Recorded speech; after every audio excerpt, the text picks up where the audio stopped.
आज आपने यहाँ पे प्रेस कॉन्फ्रेंस बुलाई है, साथ चलो का आपने जो नारा दिया है, साथ चलो मिलकर लड़ो। हाँ, साथ पूरे देश में जिस तरह से SC ST OBC समाज की हकमारी हो रहा है, पूरे देश को जिस तरह से निजीकरण के नाम पर टुकड़े टुकड़े में बेचा जा रहा है, पूरे देश के तमाम संवैधानिक संस्थाओं पर जिस तरह से मनुवाद का कब्जा हो गया है, जिस तरह से नई संसद भवन बनी है उसका नाम जो है ये लोग गोलवलकर के नाम पे रखने की साजिश कर रहे हैं। इन तमाम मुद्दों पर, दलित उत्पीड़न का सवाल है, इन तमाम मुद्दों पर हमने पूरे देश में आज एक कार्यक्रम लॉन्च किया है जिसका नाम है साथ चलो मिलकर लड़ो।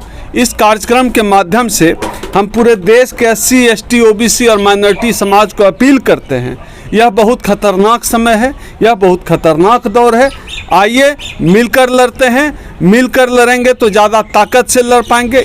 यह जो साथ चलो मिलकर लड़ो हमारा कैंपेन है, इस कैंपेन के अंतर्गत हम लोग पूरे देश में राउंड टेबल कॉन्फ्रेंस कराएंगे।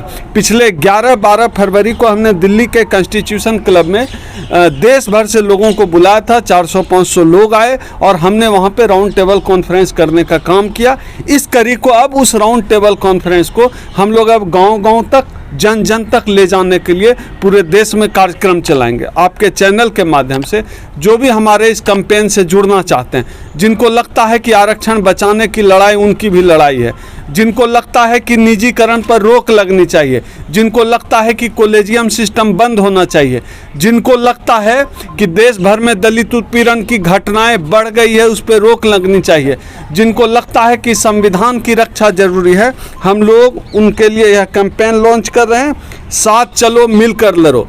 जो भी साथी पूरे देश से SC ST OBC समाज के जो भी साथी इस लड़ाई से जुड़ना चाहते हैं, मेरा नंबर है 8789325595। इस मोबाइल नंबर पर मुझसे सीधे संपर्क कर सकते हैं, इस लड़ाई से जुड़ सकते हैं, अपने यहाँ कार्यक्रम करा सकते हैं। आप चाहें तो मुझे बुला सकते हैं, हमारे दिल्ली के कार्यक्रमों में हिस्सा ले सकते हैं। देश भर में हमारा यह जो साथ चलो मिलकर लड़ो कैंपेन है, उसके कार्यक्रम में चाहे आप देश के किसी भी राज्य से हों, आप मेरे नंबर पर संपर्क करके उस कार्यक्रम में हिस्सेदारी कर सकते हैं। यह आखिरी लड़ाई है, इस बात को याद रखिएगा। संविधान बचाने की, लोकतंत्र बचाने की, आत्मसम्मान बचाने की यह आखिरी लड़ाई चल रही है। मनुवाद पूरे दम खम से हम सबों के हक अधिकार को, हम सबों के आत्मसम्मान को कुचलने की साजिश में जुटा हुआ है।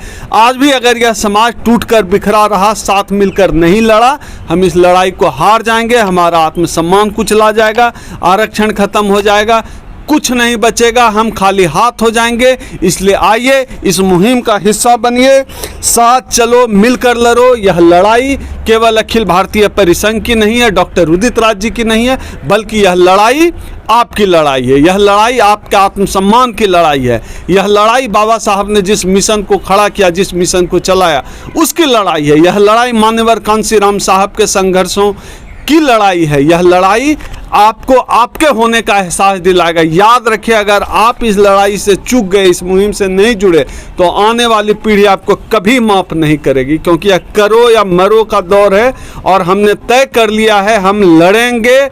लड़कर अगर मरना भी होगा हमें, तो हम लड़कर मरेंगे। इसलिए हमारा यह कैंपेन है। सर, जैसे कि आपने कहा कि दलितों का ऊपर जो उत्पीड़न हो रहा है, सर अभी बागेश्वर धाम के जो शास्त्री धीरेन्द्र शास्त्री, उनके भाई तमंचे की नोक पर दलितों के साथ बदतमीजी कर रहे हैं सर, तो सर कैसे आप साथ में? ये धीरेन्द्र शास्त्री पागल है, विक्षिप्त है, मानसिक रूप से विकलांग है।